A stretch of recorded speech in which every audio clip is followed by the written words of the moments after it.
There are some trees that look nothing like anything you've seen before, from the oldest trees on the planet to trees that bleed and massive trees that look alien. Today, I'm counting down the top 15 most unbelievably cool trees ever found. Number 15. The Tibetan Cherry Tree. While Tibet is known for its incredible mountains, what perhaps doesn't get enough coverage are its fantastic forests. One species within them is the Tibetan cherry tree. Now, while its leaves are not all that colorful, it more than makes up for this with its incredible bark. More specifically, it's translucent reddish-brown, and when in the sun, it looks very similar to shined bronze or copper. This effect becomes magnified in late April when the trees temporarily bloom and the white flowers that contrast starkly with the darker bark of the tree show. Therefore, I think you'd agree, the Tibetan cherry tree is kind of a sight to behold. Number 14. The Jacarandas Tree. Endemic to South and Central America, the jacarandas tree is famous for its attractive and long-lasting vivid colored flowers. They've now been transported to a variety of hot foreign climates such as the southern United States, southern Europe, South Africa, and Australia. And when in full bloom, they look absolutely incredible. Best of all, they can live for up to 200 years, and so long as they're not hit by frost, they often reach that ripe old age. Yet, given the fact that the jacarandas tree is considered to be a vulnerable species in its native range, it is probably for the best that they've been exported abroad. Number 13. The Rainbow Eucalyptus. Now, while the eucalyptus trees are famous for their association with Australian koala bears, the rainbow eucalyptus is not found on this island country. As the only eucalyptus tree that's indigenous to the Northern Hemisphere, it is native to the tropical forests of the Philippines, New Guinea, and Indonesia. While its maximum height of 75 meters is pretty impressive, its claim to fame is its striped, multicolored bark, which appears in streaks of pale green, red, orange, gray, and purplish brown. Beyond being pretty, this rainbow-colored tree is, ironically enough, often used to make white paper, thus making the rainbow eucalyptus both beautiful and economically productive. Number 12. The Ladysmith Rhododendron. Hailing from the town of Ladysmith on Canada's Vancouver Island, the Ladysmith rhododendron is technically a shrub. However, its tree-like appearance, size, and color gives it a well-deserved spot on this list. It is believed to be about 120 to 125 years old, and it went viral in 2017 due to it being more than 9 meters tall, 8 meters wide, and when in full bloom in May, filled with more than 4,000 pink blossoms. However, on December 20th of 2018, tragedy struck when a devastating winter storm severely damaged 2 of its 3 stalks. This forced botanists to begin restoration efforts, and to date, it is unclear whether or not their efforts were successful. Number 11. The Deadfly Tree. While they may not bear leaves or fruit, deadfly trees look incredible in a very unique way. Coming from part of the Namib Desert known as the Deadfly, or Dead Marsh in English, the area was at one time very alive. After all, every 5 to 10 years, a river would divert water into the area, promoting the tree growth. However, 900 years ago, this all stopped when sand dunes cut off the river, causing all the trees in the marsh to dry up and die. However, because the area is so dry, the 900-year-old trees have not been able to rot, and as a result, they still sit as scorched black reminders of what used to be a lush forest. Number 10. The Joshua Tree. Named after the biblical figure Joshua by 19th century Mormon settlers, this species is found throughout the Mojave Desert in the southwestern United States. Now, why they got their name isn't exactly clear. Some believe that they were named in a nod to Joshua, outstretching his arms in prayer. Others believe that the trees and their blade-like leaves symbolize the soldiers of Joshua's army. Yet, despite the unclear origins of the name, what is clear is that these trees are unique in a few ways. First and foremost, despite looking a lot like trees, they're actually succulents. This is a type of plant that stores water in thick and fleshy appendages in the same way that a cactus would. These water-filled plants can grow to huge sizes, with some growing to as much as 21 meters in height, making them the tallest plants in the Mojave Desert by a large margin. Joshua trees also stand apart for their somewhat zany yet beautiful appearance, as they've got fuzzy-looking bark with long branches that have little clusters of leaves at their end. And while this makes these trees look like something out of a Dr. Seuss book, it truly does look incredible. It's also worth mentioning that prior to the 20th century, Native Americans often used parts of the Joshua tree for food and fiber. More specifically, leaf fibers were occasionally used to bind and manufacture sandals, and root sheaths were often woven into baskets. In terms of the food, the Joshua tree's fruits were baked or boiled, then eaten, while seeds were ground into flour alongside the seeds of other plant species to create cakes. As such, the Joshua tree stands apart for being both resourceful and beautiful. Number 9. Cannonball Tree. Found in the tropical forests of Central and South America, the cannonball tree is a soft-wooded relative of the Brazil nut family and grows to heights of up to 25 meters, making it pretty large. However, beyond its size, what really sets it apart from many other trees is the fact that its seeds and flowers don't grow out from its branches, but from its trunk. These seeds consist of hard, brown-like shells that look a little bit like non-hairy coconuts, and once they fall, they generally crack open and reveal a fruit with as many as 500 seeds inside. These seeds are then dispersed by scavengers who eat the fruits, and while they are edible and safe for humans to eat, the fruit's bad smell cause most to avoid it. In any case, it is because of this tree's beauty and form that many have been grown in front of Hindu temples. While not native to South Asia, many Hindus believe that the cannonball tree's hooded flowers look like the Naga, which are a race of half-serpent and half-human beings from Hindu theology. The tree also stands apart for non-religious or aesthetic reasons, as part of the plant has been used in traditional medicine to treat hypertension, tumors, pain, and inflammation, the common cold, stomach aches, skin conditions, and even malaria. And this tree may also have a future in the clothing industry. You see, the fruit and flowers are known to contain a specific chemical compound that have the same blue dye compounds that are found in the indigo plant, and studies seem to indicate that it could be used as a natural dye for fibers. So when you consider the species' medicinal, economic, and spiritual uses, it is fair to say that the cannonball tree can do it all. Number 8. The Manchineel Tree. While the Manchineel tree is pretty cool, it got a spot on this list for the wrong reasons. That's because this tree is, bar none, considered to be the most dangerous tree on the planet. Native to sandy beaches across the Caribbean and the Gulf of Mexico, these trees look relatively harmless. However, the reality is that every single part of this tree is able to inflict massive amounts of pain and suffering. First and foremost, their fruits are absolutely sinister. While the fruit is reportedly pleasant and sweet at first, those who eat them get a strange peppery feeling in their mouth. This slowly progresses to the point where you can't swallow solid food, and in time, you develop excruciating throat pain for hours on end. If you accidentally touch the tree's sap, things go from bad to worse. Not only is it extremely painful, but if it comes in contact with your skin or eyes, it can burn right through and cause permanent scarring and blindness. Beyond the fruit and the sap, injuries have also been reported by those who have inhaled smoke from its burned wood, touched parts of its trunk, or, believe it or not, have just stood close to one on a windy day. So it should come as no surprise that the Manchineel tree holds the Guinness World Record for being the world's most dangerous tree. Yet I should assure you that if you're careful, you can likely avoid a brush with brutish injuries. This is just because in many areas, locals have begun to notice the dangers of these trees and have acted proactively by painting red X's or nailing warning signs to these trees in order to warn potential victims. Despite their toxicity, their wood is quite usable for the production of furniture. However, it's got to be cut and left to dry in the sun, as this kills the strength of the sap and allows the wood to be worked with. Yet all the pros aside, Manchineel trees are truly dangerous, so I suggest keeping your guard up next time you're on a tropical vacation. Moving on to number 7, the redwoods. I love redwoods. You know, when it comes to height, no tree can grow quite as tall as one. They're found on the west coast of California and British Columbia. They can easily grow to heights of over 100 meters, and they've got widths of up to 7 meters and can produce as much as 725,000 kilograms of wood from a single tree. In fact, at 115 meters tall, a redwood named Hyperion is the world's tallest tree, making this species a true masterclass of a tree's growing potential.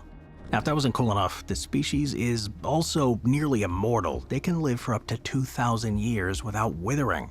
This longevity, thanks to the tree's high amounts of tannins contained within the tree's bark.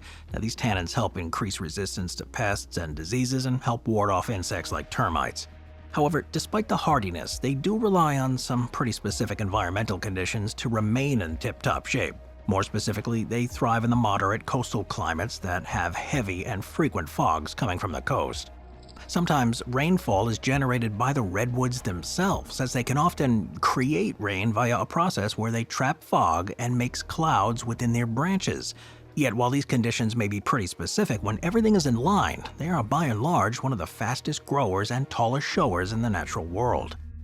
It is also worth noting that redwoods were part of an interesting biological journey. You see, when the British made it to the West Coast, they were impressed by redwoods, and the decision was made to ship seeds and seedlings from the US to England.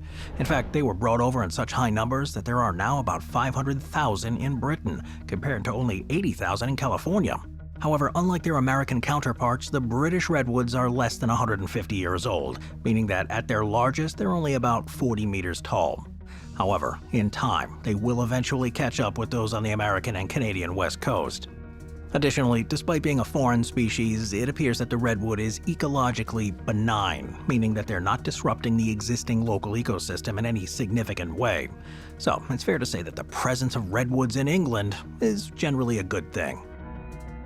Number 6. Alerce millenario. In recent years, there's been some evidence to suggest that it's not Methuselah, but Alerce millenario that may just be the world's oldest tree. Located in the coastal mountains of Chile's Alerce Costero National Park, it is a massive tree, coming in at 60 meters tall and sporting a 4-meter wide trunk. Covered with moss and lichens, it's believed that this Patagonian cypress is mostly dead. According to Jonathan Barachevich of the Austral University of Chile, only 28% of the tree is actually alive, most of which is in the roots. So when people walk across the nearby soil, they're actively damaging the last remains of the living parts of the tree. Mr. Barachevich was also behind an initial attempt to date the tree. He's got a special connection to it. After all, his grandfather, who was a park ranger, discovered it about 50 years ago. This has made it into an object of fascination for him, and in an attempt to learn more about it, he recruited his colleague Antonio Lara to determine its age. Now, typically a tree's age is going to be found using a technique known as dendrochronology, also known as a tree ring dating. It's the scientific method of dating tree rings to the exact year they were formed. According to Dr. Edward Cook of Columbia University, tree ring dating is the golden standard because the only way to truly determine the age of a tree is by this method, counting the rings, and that requires all rings to be present and accounted for. This means that an inability to do this puts any age record into question.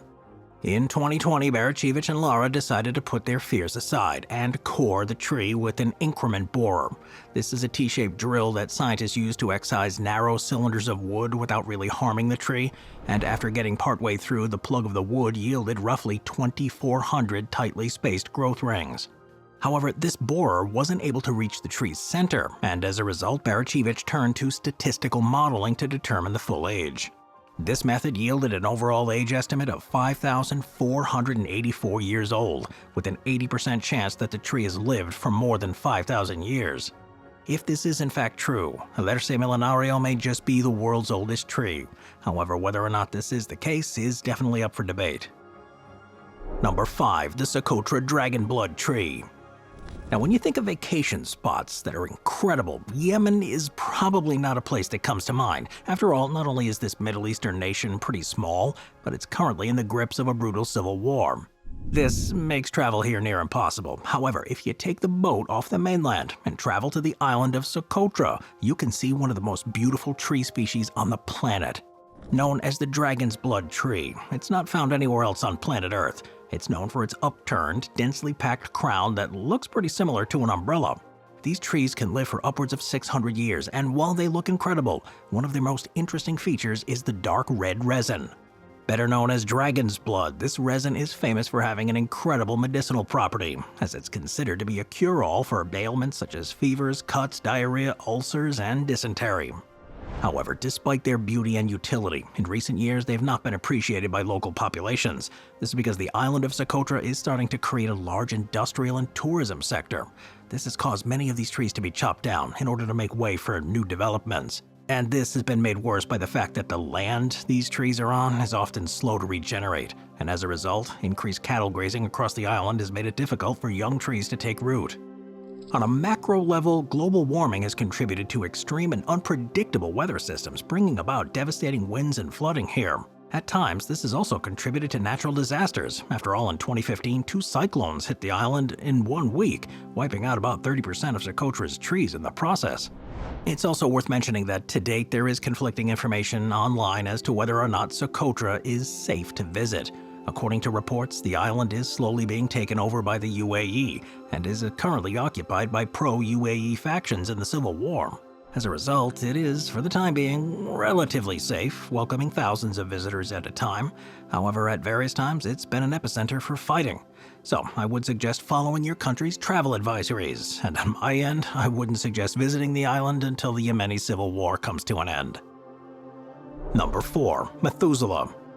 So I mentioned Methuselah earlier, and while there are plenty of old trees on our planet, the one that does hold the title right now for being the world's oldest is the one and only Methuselah. Named after the biblical figure who supposedly lived for 969 years, this nickname is a bit of a misnomer. That's because this special tree actually outlived him. By all accounts, it's been kicking around for an astounding 4,854 years. For reference, this makes Methuselah far older than the ancient Romans and ancient Greeks, and even makes it older than the ancient Egyptian pyramids.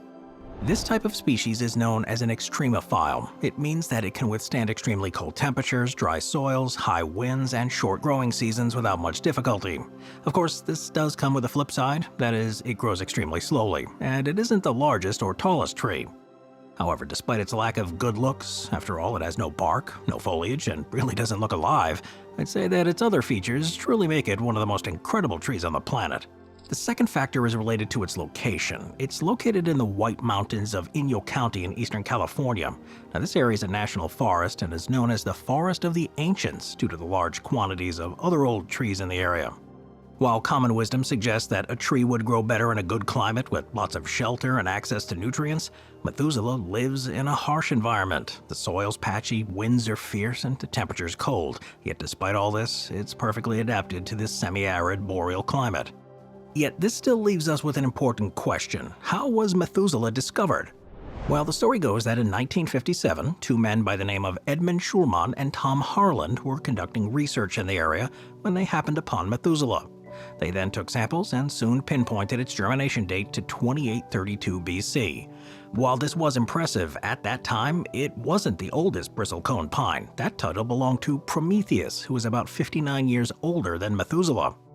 However, in mysterious circumstances, a graduate student accidentally cut Prometheus down in 1964, giving Methuselah the world record.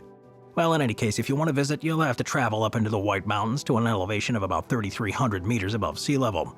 And, as a result, it's recommended to give yourself a lot of time on your visit. After all, thanks to the elevation, it is normal for people to feel dizzy and out of breath due to this high altitude. Number 3. The Bonsai. When it comes to the world of tree art, the bonsai reigns supreme. Now, to be clear, bonsais are not a type of tree. Rather, it's the Japanese art of growing and training miniature trees to grow in certain ways and shapes. The practice can trace its origins all the way back to the 7th century. It was during this time period that both Japanese and Chinese gardeners began to create what has become known as potted scenery, or penjing, using miniature trees. In the 12th century, Japanese craftspeople and monks created their own national form of tree art known as bonsai.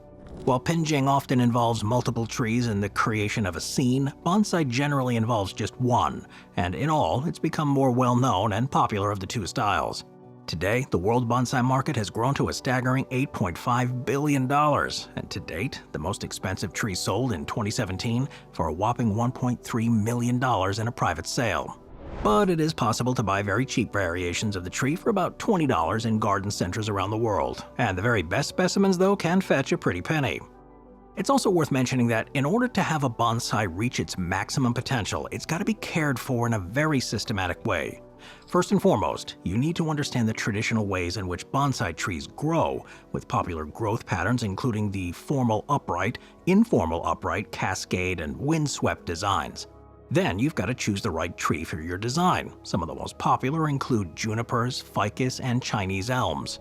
Once all this is sorted, you got to perfect the art of watering, fertilizing, and pruning, also while understanding the importance of repotting and root pruning to maintain a healthy root system.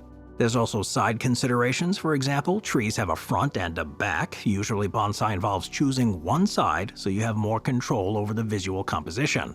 So it should come as little surprise that certain bonsai growers have been at it for centuries, perfecting the craft and figuring out how to grow the most perfect bonsai.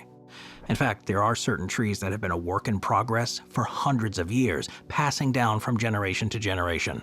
It's these specimens that are perfect examples of the intricacy and the beauty of bonsai craftsmanship, and that periodically they go for hundreds of thousands, if not millions of dollars.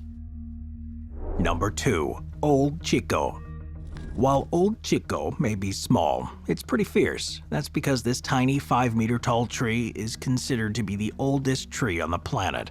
First identified in Sweden in a national park in 2008, Old Tjikko is a Norway thin spruce that stands alone and isolated. While its current iteration is likely only a few hundred years old, Old Tjikko has a special talent. It's a clonal tree. This means that whenever the top stem of the tree dies, the ancient root system below creates a new one, making it extremely difficult to truly bring down this weathered old tree. While it is difficult to know exactly how old the root system is, carbon dating was able to get its age down to around 9,500 years old, and it began growing in the harsh tundra shortly after the glaciers receded from Scandinavia at the close of the last ice age. For reference, this was so long ago that humans were only just learning how to plow fields, making its age absolutely incredible.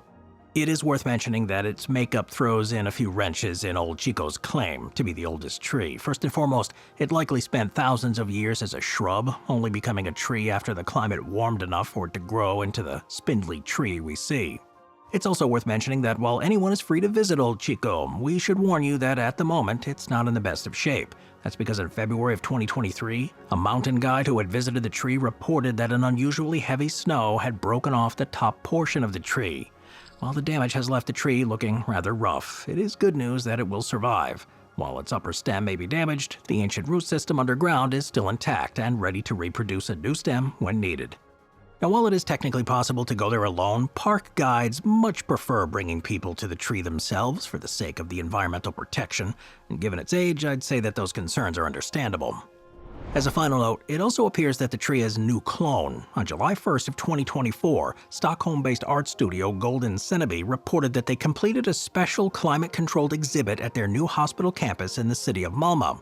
More specifically, the installation houses a clone of Old Tjikko that was used to create small twigs cut from the top branches.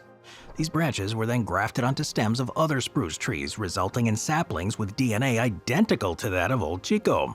The idea is that this installation will be a living artwork. As put by company co-founder Simon Golden, it's the genetic individual, not the tree on the mountain, that's nearly 10,000 years old, and a small clone is now planted in the hospital in Malmö is the same genetic individual. In that sense, it is the oldest spruce in the world at the very beginning of its life. Number 1. The aspen named Pando. So when it comes to age and size, Pando is easily one of the most impressive trees on the world. That's because its size makes it the single largest and heaviest organism on the planet. You see, while most trees are simply a trunk with roots, the aspen named Pando functions on an entirely different level. Rather than just have one set of roots, all of its roots are interconnected to create a giant organism consisting of over 40,000 individual trees. This colony of trees was first classified in 1976 by Jerry Kemperman and Burton Barnes. After some measurements in 1992, it was estimated that it comes in at about 6 million kilograms and spans across 43 hectares of land. Now, while the trees that inhabit it come and go, the organism itself is thought to be ancient, as its underground root system is likely about 16,000 years old. So if you want to visit this incredible tree for yourself, you're gonna have to venture to the Fremont River Ranger District of the Fish Lake National Forest, which is located in south-central Utah. And while it's been around for thousands of years, you may want to travel there quickly. That's because against all odds, its lifespan may be coming to a close. Thanks to a combination of new challenges such as drought, human development, grazing, and fire suppression, its life has been put in danger. Of these, one of the largest threats is, of all things, grazing. Ever since the 1980s, the area in and around Pando have been eaten up by mule deer, elk, and domestic cattle. In fact, in 2017, Paul C. Rogers of the Utah State University found that the Pando wasn't growing anymore, telling the New York Times that, quote, "If this were a community of humans, it would be as if a whole town of 47,000 had only 85-year-olds in it. Where is the next generation?" End quote. As such, the aspen Pando's health appears to be in serious decline. It is also worth mentioning that in 2024, work was done to figure out what the Pando sounds like. Initially, the work was done from an artistic standpoint. More specifically, sound artist Jeff Rice experimentally placed a hydrophone inside a hollow at the base of a branch and threaded it down to the tree's roots. He didn't expect to hear much, however, a faint sound was heard, and amid a thunderstorm, that sound increased, turning into an eerie, low rumbling. Jeff hypothesized that this was the sounds of millions of leaves in the forest vibrating on the tree, passing down through the branches down into the earth. This hydrophone also captured the thumps from tapping on a branch 27 meters away. Now this was pretty incredible because this sound wasn't audible through the air at that distance, thus supporting the theory that Pando's root system is interconnected. However, this really doesn't explain everything. After all, there is a reasonable possibility that the sound was actually traveling through the soil. Yet if further studies can prove that the root system facilitated the sound travel, this type of work could be of vast scientific importance. This is because this sound could reveal the inner workings of Pando's vast hidden hydraulic system in a non-destructive manner. This could in turn teach us way more about this incredible organism and be of use to the scientific community as a whole. Thank you to our channel members.